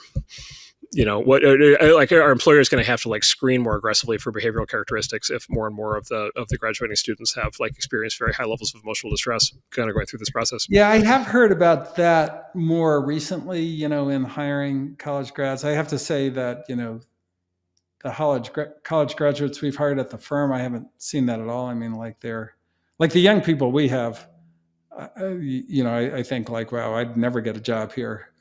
These kids are so good. So, in terms of direct experience, I don't see it yet, but I'm sure it's out there, or it seems like it's likely. Yeah. Okay, and then I'm going to skip dating site, which is one of my favorite topics, but we will tackle that another time. And we go to the final one, which is lobbying firms. So let me outline a bunch of thoughts here, and then Ben, I'll get your take. So most importantly, look, everything we've described, the entire bundle runs on taxpayer money. And basically there's multiple streams of taxpayer money, but there's four big ones that I always focus on. So one is federal student loan funding, which is now in the trillions of dollars of subsidies for federal student loans. So in other words, like students would not be able to afford anywhere near the level of attendance rates that they have without that program, which is hugely expensive to the taxpayer, and which now has direct bailouts attached. And so that's a very expensive taxpayer program. Federal research funding, which is very large. And by the way, very significantly, federal research funding isn't just funding for research. The administration takes a rake at these institutions of the research funding that's actually quite large. And so they get a big percentage of it. And so that goes to pay for a lot of administrative expenses and administrator salaries. And then there are two key tax exemptions. There's a tax exemption at the operating level, which is these institutions are nonprofits. And then there's a tax exemption at the endowment level, which is their endowments compound on a tax-free basis, like a foundation. And then there's a really critical kind of detail to kind of who gets access to all this, like which institutions get access to all this federal support and all this money. And that's the technical term is accreditation. These are the institutions that have access to everything I just described are all accredited institutions. If you dig into the detail of that, there's a very interesting little quirk to it, which is these are institutions accredited by the Department of Education, but the Department of Education, Federal Department of Education, does not itself do the accreditation. What it does is it outsources the accreditation to associations, the third-party associations that do the accreditation. And those third-party associations are made up of, and you will never guess, the universities, right? And so, just as an example, just to pick an example, Harvard looked it up last night. Harvard is accredited by something called the New England Commission on Higher Education. That commission is a nonprofit which is composed of 200 colleges and universities, such as Harvard. And so that it makes it kind of hard to start a new accredited university. Correct. This is sort of viewing this as a venture capitalist. That's exactly right. Like, could you start a new university and get accredited today? And the answer is almost certainly no. So it would get no federal funding. And it would be non-economically viable, right? And then of course in economic theory you have a term for this, which is cartel. And so there's an education cartel, in much the same way that there's like an oil cartel or whatever. So like that's the setup. The fiscal situation at these places is actually quite interesting. So we talked already, student costs, tuition and everything else increase much faster than inflation.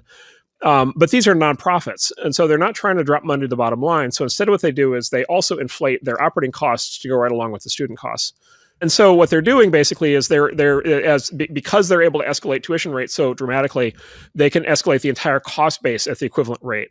And they're able to, I think it's important to note, they're able to escalate tuition rates so fast because I believe it's in the Obama administration, the federal government basically said that the government would lend anybody the money to go to college who needed it. So basically, with unlimited credit, the universities just basically raise tuition because you have to go to college. Like it's in or it got into the ethos of the culture that you can't get a good job without going to college. So everybody has to go to college. Everybody can afford college because we'll lend you the money. And so therefore we can charge whatever we want. Yeah, you have an infinite federal, you have a multiple trillions of dollars infinite federal backstop for the student side of it, including now with the bailouts. And so you basically just you get to write these checks to yourself from the taxpayers. Only for accredited universities. For accredited universities, for the universities that accredit themselves. And then what happens is if you talk to anybody involved in these places, what you find is that a lot of the expense escalation is not, where the expense escalation is not going is towards taking on more students, right? Or for that matter, taking on more research. Where it's going is to take on more administrators. And so the sort of administrative component of these places, the sort of bureaucratic structure, like that's where the cost inflation is like really kind of going wild. There are multiple large institutions too that have been identified in public, Stanford and Yale, that now have more administrative staff than they have students. Right, and the joke at those places is like we could literally have a personal concierge for every student, and so you're talking tens of thousands of administrators, and again the administrators are raking funding from every other part of the complex, everything from sports to research to tuition to everything else. And so anyway, but the point is like the operating cost is escalating. These places are not running on high margins; they're actually spending the money that's coming in. Yeah. And then the endowments, the endowments are big, but they're not that big relative to the expense base, right? Yeah. And well, so and there's only like 10 big endowments in the country, right? And there's only 10 big endowments. And then there's one other trick. There's one other twist, which is a lot of the assets of university endowment are restricted. Right. Yeah, they're earmarked. Exactly right. They're earmarked by the donors for specific programs. Yep. And so the endowment is not a giant pot of money that the administrator can do whatever he wants with. Most of that money is actually off limits. If you talk to people who run these places, they will, I'm not saying anything I don't think that they would agree with. Like these places are actually they're not levered in terms of debt, but they're levered in terms of a very high dependency on the entire structure that they have in place right now. And if there is ever a crack in and a number of students, if there's a crack in access to federal loan funding, if there's a crack in research funding, if there's a crack in sports funding, if there's a crack in the tax structure, like these places are not as fiscally stable as they seem from the outside. And they seem, quite frankly, just from the outside, they seem unable to constrain any of this. They seem like they're on a one-way treadmill on everything that we're describing.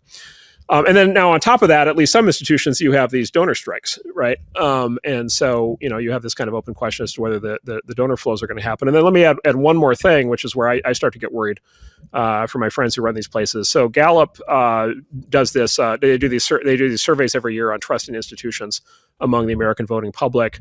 In 2015, 57% of American voters had a positive view of American universities. 57%. In 2023, that's 36%. Whoa. Statistically significant drop.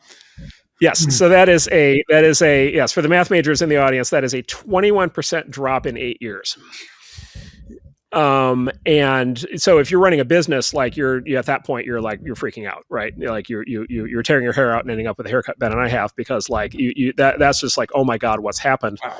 I'll just give you a couple other data points on that. There are you can find this on the Gallup website. There are drops in every subgroup. So there's no subgroup that has a higher view of universities. Everyone is a drop. And then among people with no college degree, it's a 25-point drop. And of course, if you're running a college, you're not used to thinking about people with no college degree because they're not your constituent. But the problem is they are voters, and they are taxpayers, and they are a large percentage of the population. Yeah. And you do need their support in order to keep the sort of funding aspect of this rolling. And so, and then there's this question of like, okay, 57 to 36%, 21-point drop in 8 years. Is that anomalous, or is that going to continue? And like, you could hypothesize that was a one-off, but you could also say, wow, like, Well, and that's before the current media blitz on. Oh, this is all pre-October 7th. This is all pre the recent stuff. Yes. Yeah, the congressional hearing. So if you poll today, it'd be hard to imagine the numbers are higher. It'd be easy to imagine that they're lower. But let's even say, so what's the baseline? Is the baseline a 3% drop per? If you just go in the last 8 years, 21%. It's like a whatever 2 to 3, 2.5, 2.75 something percent drop, per year. And so if you project that forward in the next decade, you could lose another 25 points. So that 36 could drop to 11. Yeah. By the way, 11 is like where Congress is, right? Like, right. And so like there are institutions in the US that have like 11, 10, 9, 8%. Yeah, but people don't pay for them, or like don't pay for them directly. Congress has a huge advantage. They get to set their own laws. The rest of us are subject to that. And so I think there's a really fundamental, I think if I were a leader of one of these organizations or on the board or just as a public spirited, citizen as I am, like, and I want these institutions to succeed, I think there's a really fundamental critical thing that you have to look for. You have to look out the next 5 to 10 years and say, okay, what if these current trends continue, and if popular support drops from 36% to 30 to 20 to 10%, which is a real possibility, like, is there therefore the political will in the country and support to maintain the current structure, and in particular the current funding structure? Yeah. And I think you need to close your eyes and imagine that you lose the operating tax break, you lose the endowment tax break, you lose the potentially the research funding, you lose the student loan. Like, all of these things could come to a political head, I think, essentially at any moment, with the pressures that are in place right now. Right. And basically, like, A candidate could win, based on a promise to defund the university if you're not careful, right? yeah, exactly. And of course, again, we've tried to not talk that much about partisan politics on this thing, but to the extent that these places have become very partisan political actors themselves, they're having maybe their supporters feel better about them, but they're having an alienating effect on a large part of the voter base, and a large part of the political structure of the country. So I think there's an existential question, and it's not that these places don't have lots of levers that they can pull, and lots of things that they can rejigger, but to your point, like, kind of what's the level of sort of predictive power, and then sort of leadership willpower that you need to get in front of problems like this, and I think that's a very open question right now. Yeah, no, it's scary. I mean, you have to, like, I would just go back to the, like, gigantic amount of goodness that's in the universities, and all these problems could certainly undermine that in a kind of fundamental existential way if if these trends go unchecked. Very, very bad things could happen. So, which gets into, okay, what do you do? Yeah. So we're coming up in 2 hours. And so I think we should probably not have the long form, what do you do conversation this time. I would just volunteer, add whatever you like, but I would volunteer two things, which is, one is, well, there are actually three questions, which is one is the reform question, which is like, okay, what, if you were, if you were still on the board of Columbia, what would you be trying to do? And like, what's the reform opportunity? And, look, which of these problems do you actually want to tackle? And, whatever, so forth, all the interesting questions that flow from that. Second question should be, would be like, look, like, should there be more universities? Like, one of the issues is just like, there just aren't, as you said, there just aren't enough slots. Maybe part of the answer is create new institutions. And, maybe you figure out a way to get them accredited and so forth, or figure out another funding model, or maybe they, happen in other countries or whatever. And so, could you start new competitive institutions that maybe are able to solve some of these problems if it's too hard to reform the current ones? And then the third, and this is probably, we should set up another session on this, but then there's also like is there basically potential for entrepreneurial opportunity here that would basically be a side effect of unbundling? And so, for example, could you take the credentialing component of it and have a business or entity of some kind that just did that? Could you take the educational course thing, break that out separately? Could you take the research part, break that out separately? The policy part, right? The immigration part, the sports part, the social aspect of it.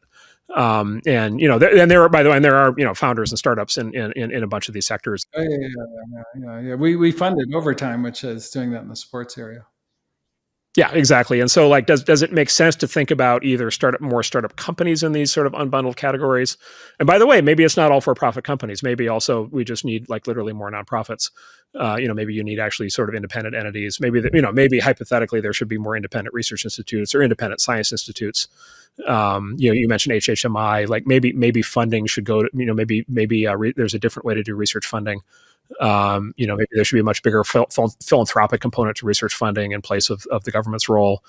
And there are people. Patrick Collison has a big institute, and his wife have a big new biotech research institute at Stanford along those lines, or associated with Stanford, but a separate thing that they're funding. And so there's these very kind of interesting questions along the way. And so anyway, for the entrepreneurs of the audience, as you're listening to this, is just think about each of these sort of functional components of the modern university. Like, historically, when there's sort of this sort of systemic situation going on, there's often entrepreneurial opportunities to kind of split off aspects of it and break them out into separate categories. Yep. I think those are all good. I mean, just kind of going back to your question for me, which is, okay, if I was a trustee still at Columbia, what would I advise them to do? And I think that, like, I kind of think that a huge or a very large part of the problem is the number of constituencies that a university has. So you have, as we kind of alluded to, you've got the student, you've got the parent, you've got the donor, you've got the you have the trustees, you've got the sports fans, you've got the faculty, and you're kind of trying to optimize this very elaborate bundle for all those constituents. And I think that's got to be focused. And I think the way out is to focus on the student, because the student is the thing that, if you, basically the way I would look at it, if it was my business, and a university is different than a business, but it's got a lot of the same characteristics. I think if you lose the student, you're done. That's the end of the whole thing. Like, it doesn't matter what the faculty think. It doesn't matter what the alumni think. It doesn't matter what the donors think. It doesn't matter what anybody thinks if you're not attracting and developing the brightest minds in the world. Like, if that's no longer happening, then that's it. Like, game over. And so my view would be, I would try to refocus the whole university on the value proposition to the student, and then the kind of student that we produce. Like, how do we attract the best, give them a value proposition, so when they come out, they make an outstanding living, easily pay back their student loan, and everybody wants to hire them. And like, let's go back to that. And I think, if you had that as the focus, then, a lot of the problems would solve themselves. Now, very difficult to do because, university is a hierarchy and it's not a hierarchy. It's kind of like there's an administration, there's faculty, faculty have tenure. When you have tenure, you're very hard to remove, there's just a huge constituents of administrators and politics, and everybody is hired. Like, nobody owns. There's no owner. There's no founder. Like, these things were founded a long time ago. There's no founder left. There's nobody who can just exert their moral authority to get that done. So, I think that it is a hard problem, but it is solved because the assets are so strong. I mean, they've got the gorgeous campuses, the amazing faculty, the, incredible reputations, global reputations. So there's a lot to work with, but these are real problems. Yeah. Yep. I think that's a good point to end on. All right. Great. Well, thank you. I hope you enjoyed it, and we'll be back to talk about how to solve it. Good. Sounds good. Thanks, everybody.